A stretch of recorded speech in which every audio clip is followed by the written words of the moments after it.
ये आदमी जैसे ही चाकू लेकर अपनी पत्नी को मारने के लिए आगे बढ़ता है तो पत्नी कहती है कि मुझे पता है कि तुम मुझे मार दोगे, लेकिन मरने से पहले मेरी आखिरी इच्छा ये है कि तुम मेरे साथ बैठकर पाई खाओ, क्योंकि मैंने ये पाई स्पेशल तुम्हारे लिए बनाई है। अब यह आदमी था तो एक किलर, लेकिन अपनी फैमिली से बहुत ज्यादा प्यार करता था, इसीलिए वह अपनी पत्नी की बात मान जाता है। अब दोनों पति पत्नी पाई खाने के लिए टेबल पर बैठ जाते हैं, लेकिन पत्नी वह खाना नहीं खाती और किलर अकेले ही बहुत मजे से पाई खाने लगता है, क्योंकि उसे यह डिश बहुत पसंद थी। पाई खत्म होते ही किलर को चक्कर आने लगता है। तब हमें पता चलता है कि असल में पत्नी ने खाने में नशीली दवा मिला दी थी, जिसकी वजह से किलर को चक्कर आ रहा है। लेकिन यह किलर इतना हिंसक हो गया था कि वह इस हालत में भी अपनी पत्नी को मारने के लिए बढ़ता है। तभी वहां पुलिस आ जाती है और इस खतरनाक किलर को अपने गिरफ्त में ले लेती है। इसके बाद सीन शिफ्ट होती है और हमारी मुलाकात कूपर नाम के एक आदमी से होती है, जो अपनी बेटी रायली को लेकर एक बहुत बड़े म्यूजिक कॉन्सर्ट में जा रहा था। इस कॉन्सर्ट में मशहूर सिंगर लेडी रेवन परफॉर्म करने वाली थी और कूपर की बेटी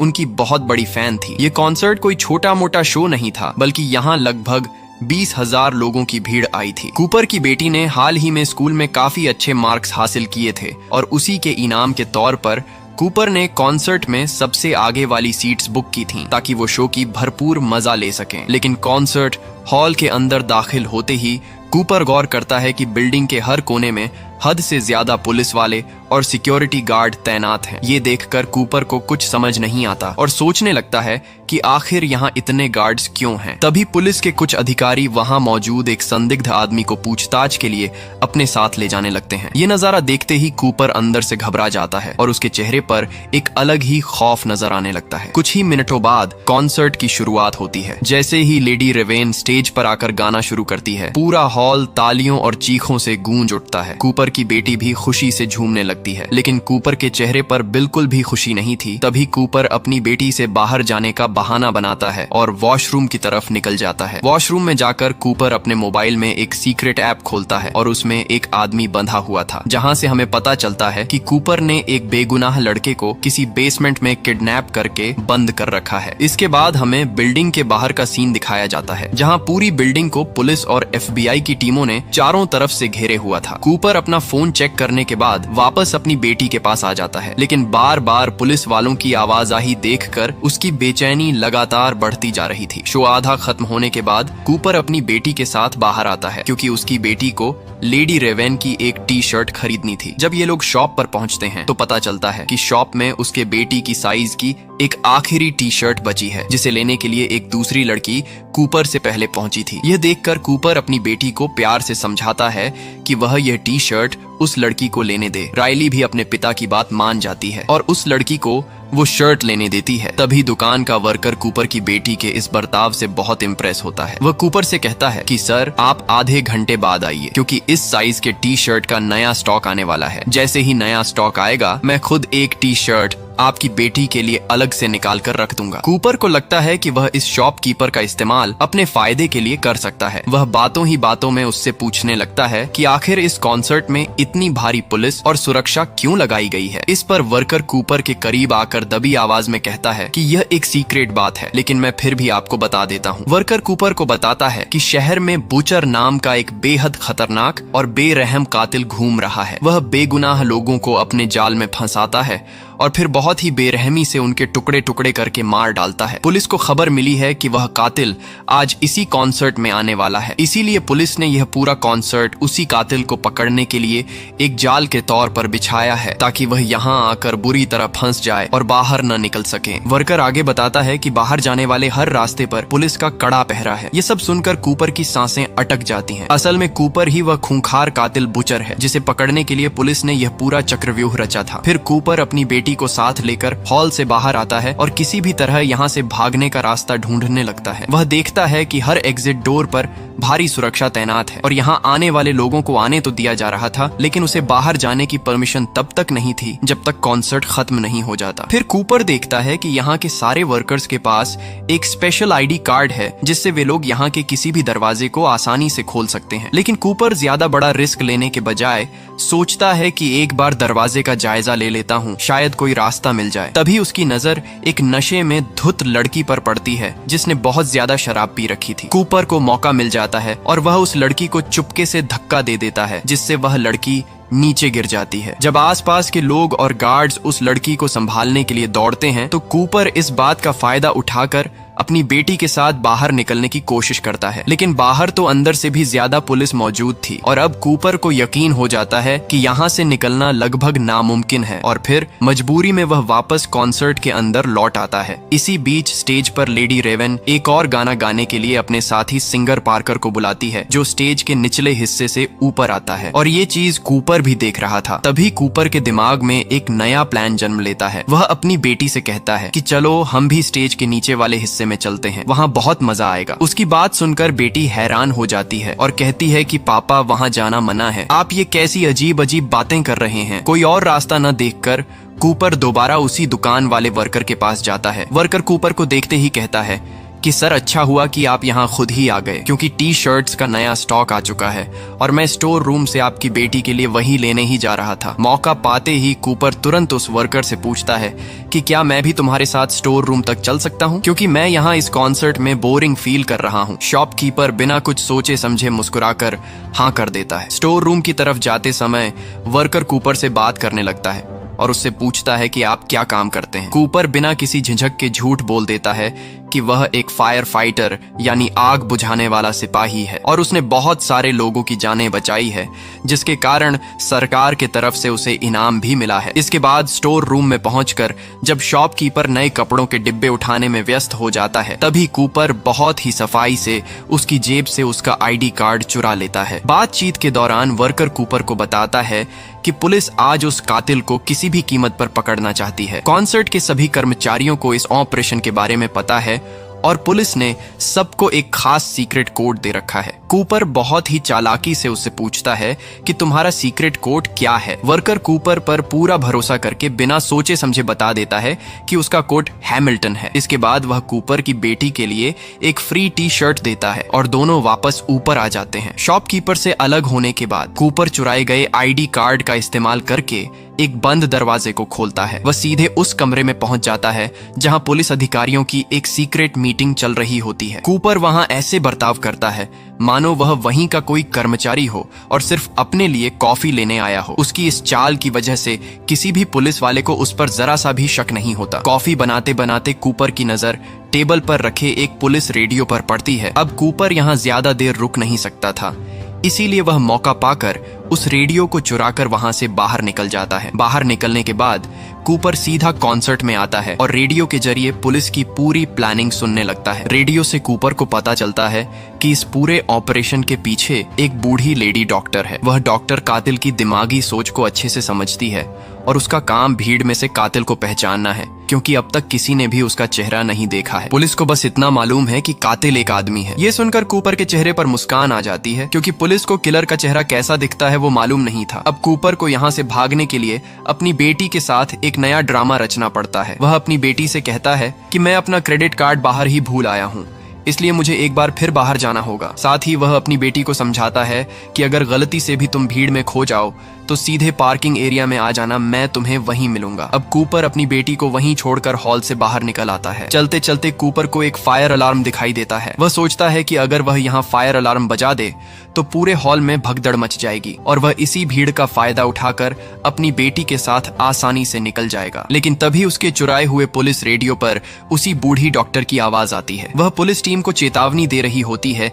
कि कातिल यहाँ से भागने के लिए लोगों में खौफ फैलाने की कोशिश करेगा। वह या तो कॉन्सर्ट में बम होने की झूठी खबर फैला सकता है या फिर फायर अलार्म बजाकर हमें गुमराह कर सकता है। डॉक्टर आगे निर्देश देती है कि अगर ऐसा कुछ भी होता है तो सबसे पहले केवल महिलाओं और बच्चों को ही बाहर निकाला जाएगा। किसी भी आदमी को बाहर जाने की इजाजत नहीं होगी। ये सुनते ही कूपर के पसीने छूट जाते हैं, क्योंकि उसका यह प्लान भी पूरी तरह फेल हो चुका था। अब कूपर किसी भी कीमत पर यहाँ से भागना चाहता था, इसीलिए वह भागने का दूसरा रास्ता ढूंढने लगता है। तभी उसकी नजर छत पर जाने वाले दरवाजे पर पड़ती है। लेकिन कूपर की बदकिस्मती ये थी कि छत पर जाने वाले रास्ते पर भी पुलिस का कड़ा पहरा था। अब कूपर इस कश्मकश में था कि वो यहाँ से भागे तो भागे कैसे। लेकिन तभी उसकी नजर पास ही बनी एक किचन पर पड़ती है। कूपर के शातिर दिमाग में तुरंत एक भयानक आइडिया आता है। वह चुपके से किचन में दाखिल होता है और वहाँ खौलते हुए तेल वाले डीप फ्रायर का तापमान बहुत ज्यादा बढ़ा देता है। इसके बाद वह उसके अंदर कांच की कुछ बोतलें डाल देता है, जिससे कुछ ही देर में गर्मी की वजह से बोतलें बड़े धमाके के साथ फट जाती हैं। हैं और खौलता हुआ तेल वहाँ काम कर रही एक लड़की के मुंह और शरीर पर जा गिरता है। लड़की दर्द से चीखने चिल्लाने लगती है। उसकी चीखें सुनकर वहाँ खड़े पुलिस वाले उसकी मदद के लिए किचन की तरफ भागते हैं। इसी अफरा तफरी का फायदा उठाकर कूपर वर्कर का एप्रन पहनकर ऊपर वाले एग्जिट की तरफ बढ़ता है, लेकिन जैसे ही वह छत पर पहुंचता है वहां तैनात पुलिस वाले उसे रोक लेते हैं और पूछते हैं कि वह यहाँ क्या कर रहा है। कूपर बिना घबराए बहुत ही शांत आवाज में जवाब देता है कि नीचे किचन में एक बहुत बड़ा हादसा हो गया है। उसकी एक साथी बुरी तरह जल गई है और वह यह सब देख नहीं पाया, इसलिए बस ताजी हवा में सांस लेने ऊपर आया है। लेकिन पुलिस को कूपर पर शक हो जाता है, इसीलिए वह उससे उसका सीक्रेट कोड पूछता है। कूपर तुरंत उस दुकान वाले वर्कर का कोड हैमिल्टन बता देता है। इसके बाद जब पुलिस वाले आईडी कार्ड मांगते हैं तो कूपर एप्रन की जेब में हाथ डालता है जहां उस असली वर्कर का वॉलेट मौजूद था। वह वॉलेट में रखा कार्ड पुलिस को दिखा देता है। कार्ड देखते ही पुलिस वालों को यकीन हो जाता है कि कूपर वाकई यहीं का कर्मचारी है और पुलिस वाले उसे जाने देते हैं। लेकिन कढ़ाई इतनी ज्यादा थी कि कूपर का छत से भागने का यह प्लान भी नाकाम हो जाता है। कूपर किसी तरह पुलिस वालों की पूछताछ से बचकर वापस कॉन्सर्ट हॉल में अपनी बेटी के पास आ जाता है, लेकिन अंदर ही अंदर वह बुरी तरह घबराया हुआ था। उसे लग रहा था कि आज उसका खेल हमेशा के लिए खत्म होने वाला है और पुलिस उसे दबोच लेगी। तभी उसकी बेटी उसे एक बहुत ही खास बात बताती है। वह कहती है कि कॉन्सर्ट के आखिर में लेडी रेवेन अपने फैंस में से किसी एक को चुनेगी जिसे स्टेज पर बुलाकर उनके साथ डांस करने का मौका मिलेगा और उस फैन को लेडी रेवेन के साथ बैक स्टेज भी घूमने दिया जाएगा। ये सुनते ही कूपर के दिमाग में एक और खतरनाक प्लान का जन्म होता है और वह अपना पूरा ध्यान इस बात पर लगा देता है कि वह ऐसा क्या करे जिससे लेडी रेवेन सिर्फ उसकी बेटी को ही स्टेज पर आने के लिए चुने। तब कूपर अपना दिमाग लगाकर सीधे लेडी रेवेन के एक क्रू मेंबर के पास जाता है और उनसे रेवेन की झूठी तारीफें करने लगता है। बातों ही बातों में वह आदमी बताता है कि वह असल में लेडी रेवेन का सगा अंकल है। ये सुनते ही कूपर अपना नया दांव खेलता है। वह बेहद मासूम चेहरा बनाकर रेवेन के अंकल से झूठ बोलता है कि उसकी बेटी कैंसर जैसी जानलेवा बीमारी से जंग लड़ रही है और आज बहुत दिनों बाद उसके चेहरे पर इतनी खुशी देखने को मिली है। कूपर की यह झूठी और भावुक कहानी सुनकर रेवेन के अंकल का दिल पिघल जाता है और वह बिना किसी देरी के कूपर की बेटी को उस खास परफॉर्मेंस के लिए चुन लेते हैं। रायली यह खबर सुनकर खुशी से उछल पड़ती है। इसके बाद क्रू मेंबर्स कूपर और उसकी बेटी को सीधे स्टेज की तरफ ले जाते हैं। फिर लेडी रेवेन कूपर की बेटी को स्टेज पर अपने पास बुलाती है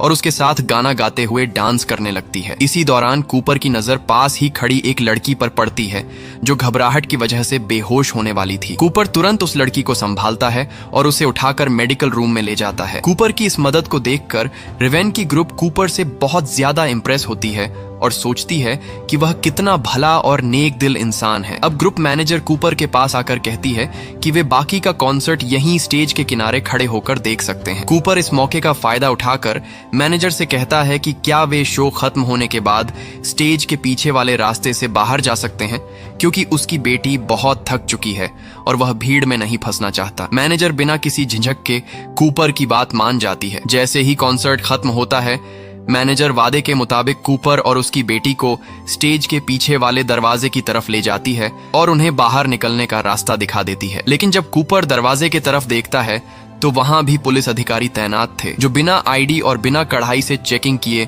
किसी को भी बाहर नहीं जाने दे रहे थे। कूपर समझ जाता है कि अगर वह चुपचाप आगे बढ़ा तो पकड़ा जाएगा। तभी वहां लेडी रेवेन खुद कूपर की बेटी को अलविदा कहने आ जाती है। कूपर तुरंत लेडी रेवेन के पास जाता है और बहुत ही धीमी आवाज में कहता है कि उसे उनसे अकेले में 2 मिनट के लिए बहुत जरूरी बात करनी है। लेडी रेवेन उसकी बात मानकर थोड़े फासले पर आती है। रेवेन के करीब आते ही कूपर अपना असली चेहरा सामने ले आता है। वह रेवेन को बताता है कि जिस खतरनाक कातिल बूचर को पकड़ने के लिए पूरी पुलिस ने यह चक्रव्यूह रचा है, वह कातिल कोई और नहीं बल्कि मैं ही हूँ। ये सुनकर रेवेन को यकीन नहीं होता तो कूपर अपने मोबाइल में एक वीडियो दिखाता है। उस वीडियो में वही किडनैप हुआ लड़का एक छोटे से कमरे में बंद दिखाई दे रहा था। कूपर रेवेन को धमकी देता है कि उसके फोन में एक बटन है जिसे दबाते ही उस लड़के के कमरे में जहरीली गैस भर जाएगी और वह तड़प तड़प कर मर जाएगा। फिर कूपर कहता है कि अगर तुम इस लड़के की जान बचाना चाहती हो तो तुमको मुझे और मेरी बेटी को अपनी पर्सनल गाड़ी में बिठाकर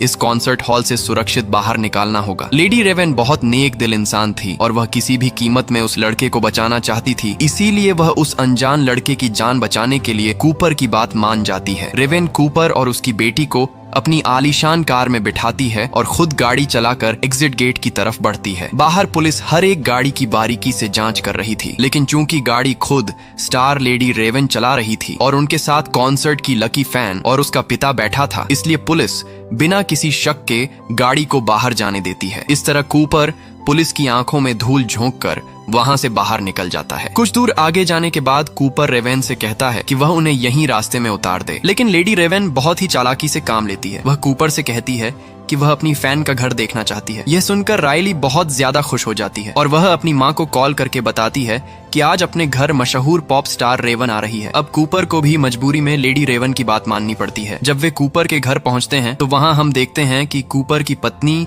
और उसका बेटा पहले से ही लेडी रेवन का इंतजार कर रहे थे। वे दोनों इस बात से पूरी तरह अनजान थे कि जिस इंसान के साथ वे सालों से रह रहे हैं वह कोई सीधा साधा इंसान नहीं बल्कि एक खूंखार कातिल है। कूपर घर में दाखिल होते ही लेडी रेवन को चुपके से चेतावनी देता है कि अगर उसने उसके परिवार के सामने कोई भी चालाकी की या पुलिस को खबर करने की कोशिश की तो वह सीधे उस लड़के का बटन दबा देगा। रेवन बहुत ही घबराई हुई थी, लेकिन वह खुद को संभालते हुए कूपर के परिवार से बातें करने लगती है। बातों बातों में रेवन कूपर की पत्नी को बताती है कि आज का पूरा कॉन्सर्ट असल में पुलिस का एक गुप्त ऑपरेशन था जो शहर के एक खूंखार कातिल को पकड़ने के लिए रचा गया था। रेवन के मुंह से यह सब सुनकर कूपर का दिमाग घूमने लगता है। उसे लगने लगता है कि कहीं रेवन उसकी असलियत न बता दे, इसलिए वह तुरंत बात काटते हुए रेवन से कहता है कि आप एक बहुत बड़ी सेलिब्रिटी हैं और आपके पास वक्त कम होगा, इसलिए अब आपको निकलना चाहिए। लेकिन लेडी रेवन वहां से जाने के बजाय एक नया तरीका ढूंढती है। वह कूपर की बेटी से कहती है कि वह जाने से पहले उनके घर के पियानो पर एक गाना बजाकर सुनाना चाहती है। वह पियानो के पास जाकर बैठती है और गाना शुरू करती है। कूपर की बेटी भी खुशी खुशी उसके बगल में बैठ जाती है। कूपर बाहर से एक आदर्श और प्यार करने वाला पिता बनने का नाटक करते हुए अपने फोन से उन दोनों का वीडियो बनाने लगता है। जैसे ही गाना खत्म होता है लेडी रेवन अचानक झपट्टा मारकर कूपर के हाथ से उसका मोबाइल छीन लेती है और तेजी से भागकर बाथरूम में घुस जाती है। वह अंदर से दरवाजा लॉक कर लेती है। कूपर बौखला जाता है और दरवाजे पर मुक्के मारते हुए अपना फोन वापस मांगने लगता है। कूपर का यह हिंसक रूप देखकर उसकी पत्नी और बच्चों को भी शक होने लगता है कि दाल में कुछ काला है। बाथरूम के अंदर लेडी रेवन कूपर के फोन का लॉक खोलती है, लेकिन वह पुलिस को फोन करने के बजाय उस सीक्रेट ऐप के जरिए सीधे उस किडनैप लड़के से बात करती है। रेवन उससे पूछती है कि वह इस वक्त कहां बंद है। लड़का घबराया हुआ था। वह बताता है कि उसे जगह का नाम तो नहीं पता, लेकिन घर के बाहर एक टूटी हुई शेर की मूर्ति है और मुझे जहां रखा गया है उस मकान का दरवाजा नीले रंग का है। रेवन तुरंत अपने इंस्टाग्राम पर लाइव आती है और अपने लाखों फैंस से अपील करती है कि जो भी इंसान टूटी हुई शेर की मूर्ति और नीले दरवाजे वाले मकान को जानता है वह तुरंत वहां पहुंचे, क्योंकि उस घर के बेसमेंट में एक बेगुनाह लड़का बंद है और उसे मदद की सख्त जरूरत है। फिर रेवन चुपके से अपने ड्राइवर को मैसेज करके पुलिस को कूपर के घर का एड्रेस भेजने के लिए कह देती है। उधर कूपर दूसरी चाबी से बाथरूम का दरवाजा खोलकर अंदर आ जाता है। वह गुस्से में रेवन के हाथ से अपना फोन छीनता है और तुरंत अपने परिवार को ऊपर वाले कमरे में बंद कर देता है। इसके बाद वह फोन में उस लड़के की लोकेशन और स्टेटस चेक करता है तो उसे पता चलता है कि रेवन की लाइव स्ट्रीम देखकर आसपास के लोगों ने उस लड़के को बेसमेंट से सुरक्षित बाहर निकाल लिया है। ये देखते ही कूपर का खून खौल उठता है। उसका आखिरी मोहरा भी उसके हाथ से निकल चुका था। कूपर रेवन को जबरदस्ती घसीटते हुए अपनी कार में बिठाता है और वहां से भागने की तैयारी करता है, लेकिन जैसे ही वह गाड़ी स्टार्ट करता है उसके सामने उसकी पत्नी और बच्चे आकर खड़े हो जाते हैं। दरअसल कूपर ने ऊपर कमरे का दरवाजा तो बंद कर दिया था, लेकिन वह खिड़की बंद करना भूल गया था जहां से उसके घर वाले पेड़ के सहारे नीचे उतर आए थे। कूपर अपनी इस बेवकूफी पर हैरान रह जाता है। इसी बीच मौका पाकर लेडी रेवन कार का दरवाजा खोलकर कूपर की पत्नी और बच्चों की तरफ भाग जाती है। ये देखकर कूपर अपने आप को गराज में बंद कर लेता है, क्योंकि वह अपने फैमिली के सामने कोई क्राइम नहीं करना चाहता था। कुछ देर बाद वहां सायरन बजाती हुई पुलिस की कई गाड़ियां पहुंच जाती हैं और कूपर के पूरे घर को चारों तरफ से घेर लेती हैं। पुलिस कूपर के परिवार को सुरक्षित अपनी गाड़ी में बिठाकर वहां से रवाना कर देती है और लेडी रेवन को भी उनकी कार में बिठाया जाता है। तभी एक पुलिस अधिकारी आकर रेवन के ड्राइवर से कहता है कि आप नीचे उतरिए, हम मैडम को सुरक्षित उनके घर छोड़ आएंगे। इसके बाद पुलिस वाले घर के अंदर घुसकर कूपर की तलाश शुरू करते हैं, लेकिन कूपर घर के अंदर मौजूद ही नहीं था। असल में कूपर के बेसमेंट में एक सीक्रेट सुरंग बनी हुई थी जो पड़ोस के बगीचे में खुलती थी। कूपर उसी रास्ते से भाग निकला था। अगले सीन में हमें पता चलता है कि जो पुलिस वाला लेडी रेवन को अपनी गाड़ी में बिठाकर ले जा रहा था वह कोई और नहीं बल्कि कूपर ही था। वह पुलिस की वर्दी पहनकर चालाकी से बाहर आया था ताकि कोई उसे पहचान न सके। कूपर गाड़ी में ही रेवन के हाथों में हथकड़ी लगा देता है और खौफनाक मुस्कान के साथ कहता है कि शहर में मेरे बहुत सारे ठिकाने हैं जहाँ पुलिस तो क्या एक परिंदा भी पर नहीं मारता। ये सुनकर रेवन के तो होश उड़ जाती है, क्योंकि वो जानती थी कि बूचर के हाथ जो लग जाता है उसे कोई नहीं बचा सकता। फिर कूपर गाड़ी को तेजी से भगाने लगता है, लेकिन कुछ ही दूरी पर उसकी कार एक भयानक ट्रैफिक जाम में फंस जाती है, जहां पर कुछ लोग लेडी रेवन के कार को पहचान लेते हैं। लेडी रेवन भी मौका देखकर कार का शीशा नीचे कर देती है, जिससे बाहर खड़े लोगों को लेडी रेवन दिख जाती है और वे लोग कार के पास आने लगते हैं। कूपर तुरंत कार का शीशा बंद कर देता है, लेकिन तब तक बहुत देर हो चुकी थी। बाहर खड़े लोग लेडी रेवन की आवाज सुनकर कार को चारों तरफ से घेर लेते हैं। भीड़ इतनी बढ़ जाती है कि गाड़ी का आगे बढ़ना मुश्किल हो जाता है। लेडी रेवन हिम्मत दिखाकर कार के अंदर ही खुद को हथकड़ी से छुड़ाने में कामयाब हो जाती है और दरवाजा खोलकर बाहर भीड़ में निकल आती है। कुछ ही मिनटों में पुलिस की गाड़ियां भी वहां पहुंच जाती हैं। पुलिस वाले तुरंत भीड़ को पीछे हटाते हैं और कूपर की कार को चारों तरफ से बंदूकें तान कर घेर लेते हैं। लेकिन जब पुलिस कार का दरवाजा खोलते हैं तो अंदर का नजारा देखकर सन्न रह जाते हैं, क्योंकि कार के अंदर कूपर नहीं था। सीट पर बस उसकी पुलिस वाली वर्दी पड़ी हुई थी। असल में कूपर भीड़ और अफरा तफरी का पूरा फायदा उठाकर चुपके से गाड़ी से निकल चुका था। इसके बाद लेडी रेवन उस परिवार से मिलती है और उनका शुक्रिया अदा करती है जिन्होंने उसके लाइव स्ट्रीम को देखकर उस मासूम लड़के की जान बचाई थी, और उस लड़के को भी गले लगा लेती है। दूसरी तरफ कूपर की पत्नी अपने छोटे बच्चे को डॉक्टर ग्रैंड के घर छोड़कर वापस अपने घर पर आती है, तो वो देखती है कि उसका पति पहले से ही घर पर बैठकर उसका इंतजार कर रहा था।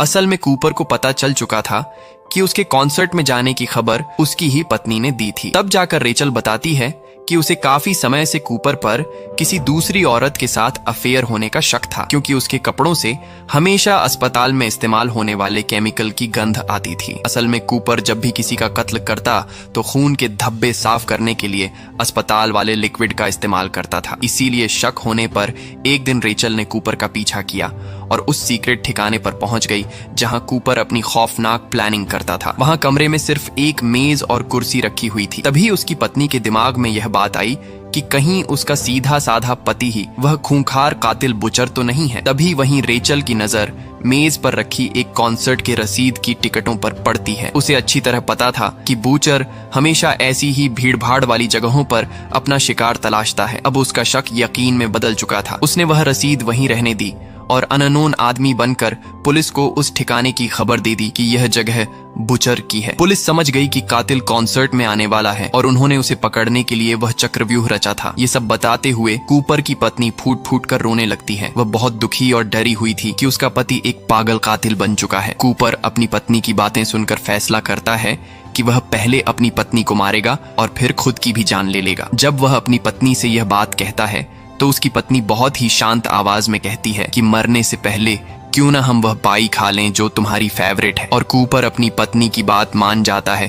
फिर दोनों मेज पर बैठकर पाई खाने लगते हैं। कूपर की पत्नी खुद नहीं खाती, लेकिन कूपर बिना सोचे समझे पाई खाने लगता है। खाते खाते कूपर गुस्से में अपनी पत्नी से कहता है कि तुम्हारी वजह से मैं अपने बच्चों को बड़ा होते नहीं देख पाऊंगा और अब मैं मरने जा रहा हूँ। पाई खत्म होते ही कूपर को एहसास होता है कि उसकी पत्नी ने उस पाई के अंदर कोई जहरीली दवा मिला दी थी। कूपर का शरीर सुन्न पड़ने लगता है और उसका सिर चकराने लगता है। इसके बावजूद कूपर उठकर अपनी पत्नी पर हमला करने की कोशिश करता है, लेकिन तभी दरवाजा तोड़कर पुलिस अंदर दाखिल हो जाती है और पुलिस वाले कूपर को काबू में करने के लिए उस पर ढेर सारे टेजर मारते हैं और आखिर में उसे गिरफ्तार कर लेते हैं। और ये वही सीन है जिसे हमने कहानी के शुरुआत में देखी थी और कूपर इसी वजह से अपनी पत्नी को मारना चाहता था। इसके बाद बाहर ले जाते समय कूपर की नजर अपनी बेटी की साइकिल पर पड़ती है जो नीचे गिरी हुई थी। अब कूपर था तो एक कातिल, लेकिन वह अपने बच्चों से बहुत प्यार करता था, इसीलिए वह राइली की साइकिल को उठाकर एक तरफ खड़ी कर देता है। तभी राइली रोते हुए कूपर के पास आती है और अपने पिता को गले लगा लेती है, क्योंकि उसे पता था कि अब उसके पिता कभी उसके साथ नहीं रह सकते। इसके बाद पुलिस कूपर को हाथों में हथकड़ी पहनाकर अपनी वैन में बिठाती है और वहां से ले जाने लगती है। लेकिन कूपर के वैन के अंदर जाते ही हम देखते हैं कि उसने अपनी बेटी की साइकिल खड़ी करते समय उसमें से एक पतला तार तोड़ लिया था और वह बहुत ही सफाई से उसी तार के जरिए अपनी हथकड़ियों का लॉक खोल लेता है। उसकी इस दरिंदगी भरी खौफनाक मुस्कान का साफ मतलब था कि एक बार फिर पुलिस की सारी कोशिशें बेकार हो चुकी हैं। और इसी सनसनीखेज सीन के साथ यह कहानी यहीं खत्म हो जाती है। उम्मीद है आपको ये वीडियो पसंद आई होगी। अगर पसंद आई होगी तो इस वीडियो को लाइक और मेरे चैनल को सब्सक्राइब जरूर करें ताकि हमारी हर आने वाली वीडियो सबसे पहले आप तक पहुंचे। तो चलिए मिलते हैं नेक्स्ट वीडियो में, तब तक के लिए थैंक यू सो मच।